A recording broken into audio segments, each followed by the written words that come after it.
नमस्कार दोस्तों, कैसे हो आप सब। एक बार फिर से आप सभी का स्वागत है हमारे YouTube channel the office classes के अंदर। और मैं आज मानव आहार नाल की फिगर के साथ में आप सभी चीज़ों को एक्सप्लेन करूंगा। तो आइए देखते हैं दोस्तों, सभी क्वेश्चंस को आप किस तरीके से आप आराम से समझ पाएंगे। और फिगर सहित सारे क्वेश्चंस को हमने सभी के लोकेशन को मैंने दिखाया हुआ है। बोर्ड के ऊपर देखेंगे, ध्यान से एक एक चीज़ों को समझाता हूँ। सबसे पहला पॉइंट आप देखेंगे दोस्तों कि आपके पास सबसे पहला पॉइंट क्या है, नेत्र। नेत्र मतलब होता है दोस्तों आँख। आँख हमारे शरीर में दो होती हैं। आपको अच्छी तरीके से पता होगा कि नेत्र दो होते हैं। नेत्रों की संख्या हमारे पास दो होती है और इसका काम होता है देखने का। नेत्र का काम क्या होता है दोस्तों? देखने का काम होता है। अगला क्वेश्चन देखेंगे, नेत्र एक संवेदग्राही अंग होता है। संवेदग्राही अंग का मतलब क्या होता है दोस्तों? ध्यान रखेंगे, वैसे अंग जो हमारे बाहरी संवेदनाओं को देखकर या फिर महसूस करके अपने तंत्रिकाओं को संदेश भेजते हैं और मस्तिष्क उसका अनुपालन करता है। उसी तरीके से दूसरे पॉइंट में हम आते हैं तो आता है दोस्तों कान। कान क्या काम करता है? कान सुनने का काम करता है। ध्यान रखेंगे, कान का काम क्या है? सुनना। तो कान सुनने का काम करता है। ये भी एक प्रकार का एक संवेदग्राही अंग होता है। तो ये बाहरी संवेदना, बाहरी की आवाजों को सुन के हमारे मस्तिष्क को संदेश भेजता है कि ये आपने क्या सुना। उस तरीके से चीजों को आगे देखें तो नेत्र मतलब हो गया आंख। कान की संख्या भी हमारे शरीर में कितनी होती है दोस्तों? दो होती है। आगे देखेंगे, नेक्स्ट क्वेश्चन होता है नाक।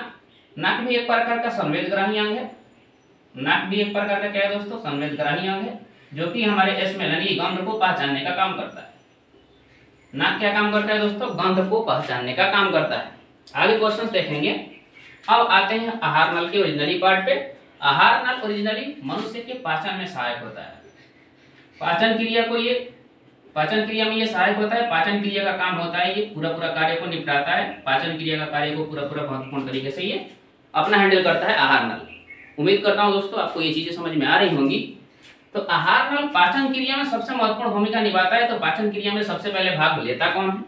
तो अगर आहार नल की बात करें तो दोस्तों आहार नल की सबसे महत्वपूर्ण पहले आप लंबाई को जाने। तो आहार नल की अगर लंबाई की बात करें तो आहार नल की लंबाई होती है, आहार नाल की जो लंबाई होती है, आहार नाल की लंबाई होती है दोस्तों 8 से 10 मीटर। आहार नाल की सबसे पहले आपको ये जानना पड़ेगा कि आहार नाल की लंबाई कितनी होती है। तो 8 से 10 मीटर लंबी एक आहार नाल होती है हमारे शरीर के अंदर। और आहार नाल की लंबाई 8 से 10 मीटर होती है। और आहार नाल में कौन कौन सी चीजें भाग लेती हैं, ध्यान रखेंगे दोस्तों। सबसे पहले यहाँ से आपका आहार नाल का सबसे पहला पार्ट मुख होता है। और मुख गुहा होती है हमारे पास, जिससे हम लोग अपने भोजन को करते हैं। तो मुख गुहा में और क्या क्या चीजें आपको मिलती हैं। तो सबसे पहला सवाल ये बनेगा कि पाचन कहाँ से स्टार्ट होता है। तो पाचन स्टार्ट होता है दोस्तों, ध्यान रखना, मुख से। कहाँ से? मुख से शरीर का पाचन स्टार्ट होता है। तो मुख से जब पाचन स्टार्ट होता है तो भाई मुख गुहा के अंदर क्या क्या चीजें विद्यमान होती हैं जो कि पाचन में मतलब महत्वपूर्ण भूमिका निभाती हैं। तो मुख गुहा के अंदर आपके पास क्या क्या चीजें मिलती हैं, ध्यान दीजिएगा। बोर्ड के ऊपर सभी चीजों को मैं लिख रहा हूँ। मुख गुहा के अंदर सबसे पहले अगर मुख में जब ही एंटर करेंगे तो दांत मिलेगी। सबसे पहले बात क्या मिलेगी दोस्तों? दांत। दांत के बारे में थोड़ा चर्चा कर लेते हैं। दांत मुख्यतः होते हैं 4 प्रकार के और दांतों की संख्या होती है 32। एक वयस्क मनुष्य के मुख में कितने दांत होते हैं? 32 होते हैं। और दांत कितने प्रकार के होते हैं दोस्तों? 4 प्रकार के होते हैं। ध्यान से सुनिएगा दोस्तों, हम बोल देते हैं, लिखने का स्पेस थोड़ा कम है, इसी के चलते मैं आपको बोल के बताता हूँ। सबसे पहला दांत आता है कृंतक, दूसरा आता है रत्नक, तीसरा आता है अग्रचौवर्णक और चौथा आता है चौवर्णक। बात क्लियर हो गई होगी, ध्यान से सुन लीजिए एक बार फिर से। दांत 4 प्रकार के होते हैं, कृंतक, रत्नक, अग्रचौवर्णक और चौवर्णक।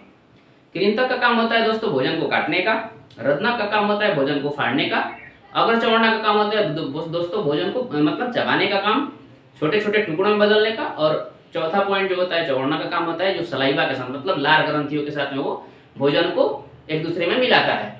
अगली पॉइंट आपको समझ में आ गया होगा कि वयस्क मनुष्य के मुख में 32 दांत होते हैं जो कि 4 प्रकार के होते हैं। अगली बार इसके बाद आपको पता चलना चाहिए, इसमें 32 दांत तो होते हैं, तो 4 प्रकार के होते हैं, लेकिन कुछ ऐसे दांत भी होते हैं जो 2 बार जन्म लेते हैं। तो उसको हम लोग बोलते हैं कि दूध के दांत कहलाते हैं वो।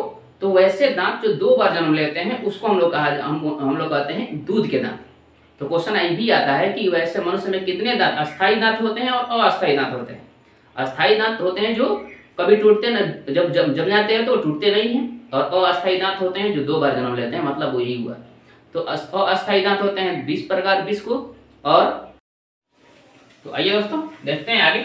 अगला पॉइंट बनेगा कि 32 दांत होते हैं, अस्थायी और अस्थायी हमने बात को बता दिया हुआ है। तो आगे देखिए नेक्स्ट पॉइंट। उसके बाद दांत के जस्ट ही हम लोग आगे जाएंगे तो हमारे पास मिलेगी जीभ। मुखवा के अंदर क्या मिलती है? जीभ। दोस्तों जीभ का काम होता है स्वाद लेना। स्वाद लेना। जीभ का काम क्या होता है दोस्तों? स्वाद की पहचान करना होता है। और ध्यान रखेंगे जीभ में 5 स्वाद कलियां पाई जाती हैं जो कि तीखा, मीठा, खट्टा को पहचानने का काम करती हैं। तो क्वेश्चन पूछता है कि जीभ में कितनी प्रकार की स्वाद कलियां पाई जाती हैं? तो ध्यान रखिएगा दोस्तों 5 प्रकार की स्वाद कलियां पाई जाएगी। आगे देखेंगे तो अगला पॉइंट में अगर हम आगे के लिए तरफ चलें तो जीभ के बाद, जीभ में तो आपको हमने बता दिया 5 प्रकार की स्वाद कलियां होती हैं। अगले पॉइंट, जीभ भी एक प्रकार का संवेदग्राही अंग है।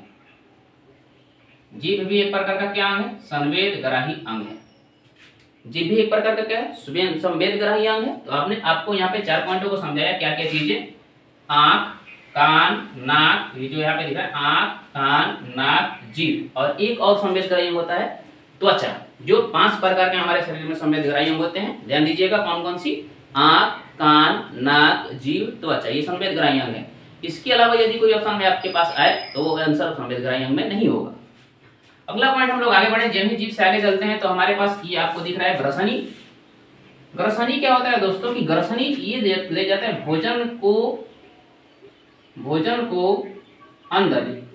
अंदर ले जाने का काम करता है। भोजन को अंदर ले जाने का रास्ता जो है इसी को हम लोग बोलते हैं ग्रसनी। ग्रसनी के 2 छिद्र होते हैं। पहला छिद्र होता है निगल द्वार और दूसरा छिद्र होता है कंठ द्वार। ध्यान दीजिएगा दोस्तों, ग्रसनी के छिद्र 2 होते हैं। पहला होता है निगल द्वार जो भोजन को लेके जाता है, एक दूसरा कंठ द्वार जो वायु को अंदर लेके जाता है और आवाज को बाहर निकालता है। उसके बाद दोस्तों आती है ग्रास नली। ग्रास नली क्या करती है? जब ही भोजन ग्रास नली से आगे की तरफ बढ़ता है तो ग्रास नली में आता है। ग्रास नली धीरे धीरे ये भोजन कहाँ पहुंचाती है? पेट के अंदर पहुंच जाती है। तो ग्रास नली से एक मात्र क्वेश्चन आता है कि ग्रास नली की जो दीवार है, भोजन जब जाता है तो दोस्तों वाइब्रेट करते हुए जाता है, कंपन करते हुए अंदर की तरफ जाता है। तो ग्रास नली की दीवार पर जो तरंग की तरह जो इसका सिकुड़न और फैलाव होता है, कुछ इस तरीके से ये ग्रास नली इस तरीके से कुछ करती है और भोजन को अंदर धकेलती है। तो ग्रास नली की दीवार पर, ये ग्रसनी की दीवार पर ये चीजें होती हैं दोस्तों। तो ग्रास नली की दीवार पर होने वाली ये तरंग की तरह सिकुड़न जो और फैलाव होते हैं ना, ये सिकुड़न और फैलाव होते हैं। इसके साथ इसमें सिकुड़न और फैलाव होता है। ग्रास नली की दीवार पर सिकुड़न एवं फैलाव होता है। तो इस सिकुड़न और फैलाव को हम लोग कहते हैं कर्मानुकुंचन। इसका एक क्वेश्चन ये आता है पेपर के अंदर, इसको हम लोग क्या कहेंगे दोस्तों? कर्मानुकुंचन कहते हैं। जब ही भोजन थोड़ा सा आगे आया तो ये जो आपको ये दिख रहा है, जो ये डायफ्राम जो लिखा हुआ है दोस्तों, ये डायफ्राम के ऊपर जो है ना, डायफ्राम एक होता है फेफड़े को अपनी सतह पर रखने वाला पॉइंट। तो फेफड़े का सतह है ये, ध्यान रखिएगा। इसकी चर्चा हम करेंगे श्वसन के पाठ के अंदर, इसके जस्ट अगले पाठ के अंदर। दोस्तों बात समझ में आ रही होगी इसी तरीके से। डायफ्राम क्या होता है? इसी के ऊपर फेफड़ा अवस्थित होता है। आगे देखते हैं, अगला पॉइंट बनता है आमाशय। आमाशय का काम क्या होता है? आमाशय को ही हम लोग पेट कहते हैं दोस्तों। क्या कहते हैं? पेट कहते हैं। ग्रास नली की दीवार से होते हुए भोजन कहाँ सीधे पहुंचता है? पेट के अंदर पहुंचेगा और यहाँ से भोजन का पाचन, मतलब यहाँ से सारे भोजन इसमें स्टोर आएंगे। तो आमाशय से कुछ न कुछ जूस निकलते हैं, ध्यान रखिएगा। पेट में एक अम्ल होता है जिसको हम लोग बोलते हैं पेट अम्ल, और पेट अम्ल को कहा जाता है HCl। क्या कहेंगे दोस्तों? HCl, जिसको हम लोग बोलते हैं हाइड्रोक्लोरिक अम्ल। क्या बोलेंगे? हाइड्रोक्लोरिक अम्ल, HCl। पेट अम्ल कहा जाता है हाइड्रोक्लोरिक अम्ल को। और ये ये HCl एक प्रकार का प्रबल अम्ल होता है जो कि भोजन को अम्लीय बनाता है। आगे दोस्तों देखते हैं, आमाशय से ये हो गया आपका, ये इसको हम लोग जठरस भी कह सकते हैं। जठरस यहाँ से निकल सकता है, आमाशय से ही जठरस का स्राव होता है और जठरस में HCl होते हैं। उसके बाद आगे चलेंगे तो भोजन जाएगा आप कहाँ? अग्नाशय के अंदर। नहीं दोस्तों, यहाँ आमाशय के बाद दोस्तों भोजन यकृत में जाएगा। यकृत क्या करता है? यकृत में भोजन तो जाता नहीं है, लेकिन यकृत का काम होता है पीत रस का स्राव करना। तो यकृत से पीत का स्राव होता है, यकृत से पीत का स्राव होता है और जमा हो जाता है पित्ताशय के अंदर। तो यकृत से जब पीत का स्राव होता है तो ये भोजन को क्या करता है? ये क्षारीय बनाता है। भोजन को क्या बनाता है दोस्तों? ये क्षारीय बनाता है।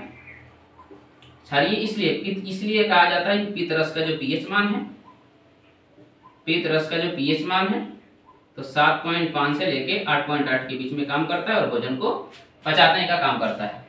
पीत का काम होता है जो दोस्तों ये वसा का पायसीकरण भी करता है और भोजन को अम्लीकृत भी करता है। पायसीकरण करेगा वसा का ये, और भोजन का स्वांगीकरण करेगा।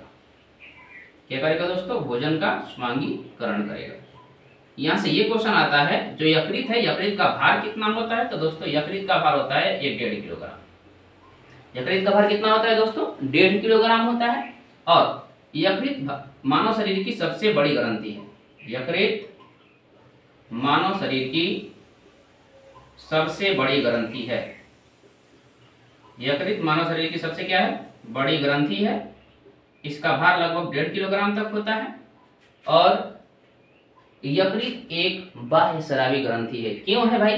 क्योंकि ये एंजाइम और रस जहाँ से निकलते हैं वो बाह्य स्रावी ग्रंथियों के द्वारा निकलते हैं। हार्मोन जहाँ से स्राव होता है उसको हम लोग अंतःस्रावी ग्रंथि कहते हैं। आशा करता हूँ दोस्तों ये चीजें आपको बिल्कुल समझ में आ रही होंगी। आगे चलते हैं दोस्तों। अब यहाँ से पित्ताशय आपको पता चल गया होगा कि पित्ताशय है क्या, इसमें पित्त जमा होता है। बात क्लियर हो गया? पित्त का काम हमने आपको समझा दिया हुआ है। आगे आते हैं अग्नाशय के ऊपर। तो अग्नाशय का काम क्या होता है दोस्तों? ध्यान दीजिए। अग्नाशय का काम ये है, अग्नाशय भोजन को ग्लूकोज को ये तोड़ने का काम करता है। कार्बोहाइड्रेट को ये ग्लूकोज में तोड़ेगा। जो भी हमारे पास कार्बोहाइड्रेट आएंगे, कार्बोहाइड्रेट को ये ग्लूकोज में बदलेगा। अर्थात कह सकते हैं कि ग्लूकोज का क्या करेगा दोस्तों? ऑक्सीकरण करेगा। ग्लूकोज का क्या करेगा दोस्तों? ऑक्सीकरण करेगा। अग्नाशय एक मिश्रित ग्रंथि होती है। मिश्रित ग्रंथि होती है जो ग्लूकोज का पाचन करेगी। और इसमें को मिश्रित ग्रंथि इसलिए कहा जाता है क्योंकि इसके साथ में कुछ एंजाइम भी निकलते हैं। इसके एंजाइम का नाम होता है ट्रिप्सिन। क्या एंजाइम होता है दोस्तों? ट्रिप्सिन, जो कार्बोहाइड्रेट को पचाता है। ये ट्रिप्सिन एंजाइम जो होती है अग्नाशय से निकलती हैं। और आमाशय से जो निकलने वाला एंजाइम है जो, उसको हम लोग बोलते हैं पेप्सिन। पेप्सिन जो एंजाइम है जो आमाशय से निकलता है वो भी भोजन के पाचन में सहायक होता है। और अग्नाशय जो है ट्रिप्सिन एंजाइम को देता है, वो भी भोजन को पचाने में सहायक होता है। आगे देखते हैं, इसको मिश्रित ग्रंथि कहा जाता है। और यहाँ से अग्नाशय से ही एक नामक इंसुलिन नामक हार्मोन का स्राव होता है, जिसकी कमी से इंसुलिन का स्राव होता है, जिसकी कमी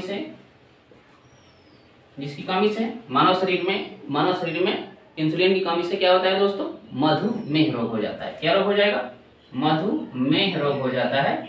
तो मधुमेह रोग का कारक भी कौन सा है? इंसुलिन है। बात क्लियर हो गई होगी। आगे देखते हैं दोस्तों। इसके बाद ये जो बड़ा वाला शेप आपको दिख रहा है हरे कलर के अंदर, ये जो हरा कलर वाला पॉइंट आपको दिख रहा है, ये हरा कलर जो दिया हुआ है ये छोटी आंत है। क्या है दोस्तों? छोटी आंत। तो छोटी आंत के 3 भाग होते हैं। पहला होता है ग्रहणी, दूसरा होता है जेजुनम और तीसरा होता है इलियम। इधर हमने इसको लिख दिया हूँ। ये तीसरा पॉइंट जो बनता है वो होता है इलियम। तो अब ध्यान रखिएगा दोस्तों, भोजन का पूर्ण पाचन की अगर बात करें तो वो छोटी आंत के अंदर होता है। भोजन का पूर्ण पाचन अगर बात करें तो भोजन का जो पूर्ण पाचन होगा, भोजन का पूर्ण पाचन कहाँ होगा दोस्तों? तो भोजन का पूर्ण पाचन होता है छोटी आंत के अंदर। भोजन का पूर्ण पाचन कहाँ होगा दोस्तों? छोटी आंत के अंदर। सारा पाचन कंप्लीट कहाँ होता है? तो होता है छोटी आंत में। छोटी आंत के 3 भाग होते हैं। पहला कौन होता है? ग्रहणी, दूसरा होता है जेजुनम और तीसरा होता है दोस्तों इलियम। आशा करता हूँ आपको अच्छी तरीके से ये चीजें समझ में आ गई होंगी। तो ग्रहणी, जेजुनम और इलियम ये छोटी आंत के भाग है। ये भी पेपर में पूछा हुआ है। आमाशय के भी 3 भाग होते हैं। ध्यान रखना, यहाँ पे हमने छोड़ा हुआ है इसको। आमाशय के 3 भाग कौन कौन होते हैं? तो सबसे पहला होता है कार्डियक, उसके बाद दूसरा होता है फुंडिक, उसके बाद होता है तीसरा दोस्तों पाइलोरिक। इसमें पूछता है कि बताइए आमाशय के बीच का भाग क्या है? तो बीच का भाग क्या होता है दोस्तों? फुंडिक होता है। बात समझ में आ गई होगी अच्छी तरीके से। तो छोटी आंत और ये हो गया आमाशय का भाग। ये किसका भाग है दोस्तों? ये आमाशय का भाग है। आमाशय का भाग है। तो आमाशय के 3 भाग होते हैं, उसके भी 3 भाग होते हैं। कौन कौन से? तो कार्डियक, फुंडिक और पाइलोरिक। आगे देखते हैं, अगर पूछेगा अगला भाग क्या कहलाता है? कार्डियक, फुंडिक होता है बीच का भाग, पिछला भाग कौन होता है? पाइलोरिक। इसको देखते हैं दोस्तों। आगे बढ़ते हैं। बड़ी आंत। बड़ी आंत में क्या क्वेश्चन पूछेगा? तो पूछता है कि अपचा भोजन, अपचा भोजन कहाँ स्थित होता है? तो अपना अपचा भोजन रहता है दोस्तों कहाँ? तो बड़ी आंत के अंदर। आशा करता हूँ ये क्वेश्चन आपको सारे क्लियर हो गए होंगे। बड़ी आंत से क्या क्वेश्चन आएगा कि बड़ी आंत से क्वेश्चन ये आएगा कि अपचा भोजन कहाँ रहता है? तो वही आपका आंसर क्या जाएगा? अपचा भोजन रहता है बड़ी आंत में। बड़ी आंत के भी दो भाग होते हैं, एक होता है यहाँ पे देखिएगा कोलन, ये होता है रेक्टम। एक होता है कोलम और दूसरा होता है रेक्टम।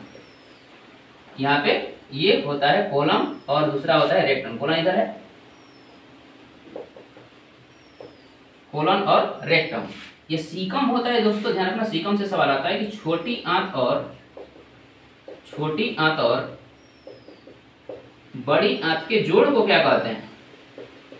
छोटी आंत और बड़ी आंत के जोड़ को कहा जाता है दोस्तों सीकम। छोटी आंत और बड़ी आंत के जोड़ को क्या कहते हैं दोस्तों? सीकम कहते हैं। अगला पॉइंट बनेगा, देखिएगा दोस्तों, नीचे में दिया है अपेंडिक्स। तो अपेंडिक्स का काम, अपेंडिक्स क्या है दोस्तों? तो अपेंडिक्स एक अवशेषीय अंग होता है जो शरीर में किसी काम का नहीं है। अपेंडिक्स एक अवशेषीय अंग होता है। अब ध्यान रखिएगा, क्वेश्चन अवशेषीय अंग कहते किसको हैं? तो अवशेषीय अंग वैसे अंग होते हैं जो शरीर से अगर काट के हटा भी दिए जाएं तभी जीवित रह सकता है आदमी, तो उसी को हम लोग बोलते हैं क्या? अवशेषीय अंग। तो अपेंडिक्स क्या है? अवशेषीय अंग है। ये शरीर, यही क्वेश्चन यहाँ से आता है कि अगर अपेंडिक्स का क्या है, चाहे निम्न में से कौन अवशेषीय अंग है, तो महत्वपूर्ण अवशेषीय अंग कौन होता है? अपेंडिक्स। आगे देखिएगा, मलाशय क्या होता है? इसमें मल स्टोर होते हैं। जब हम शरीर का पूरा भोजन पच जाता है तो जो भी हमारे हानिकारक पदार्थ होते हैं वो शरीर से बाहर निकलेंगे ना, तो वो शरीर से हानिकारक जो पदार्थ स्टोर होते हैं वो होते हैं स्टोरेज इसके अंदर। वो स्टोर कहाँ होते हैं दोस्तों? मलाशय में, और गुदा द्वार के द्वारा ये कहाँ निकल जाते हैं? शरीर से बाहर निकल जाते हैं। तो आशा करता हूँ दोस्तों कि ये सारे क्वेश्चंस आपको समझ में आ गए होंगे। बाकी के क्वेश्चंस हम लोग अगले पार्ट में हम लोग दोबारा दूसरे पार्ट को हम लोग करेंगे, जिसमें आप लोग पढ़ेंगे श्वसन को। तो रेस्पिरेटरी सिस्टम हम लोग चित्र के साथ पढ़ने वाले होंगे। आज की क्लास हमारी यहीं तक रहेगी। तब तक के लिए जय हिंद।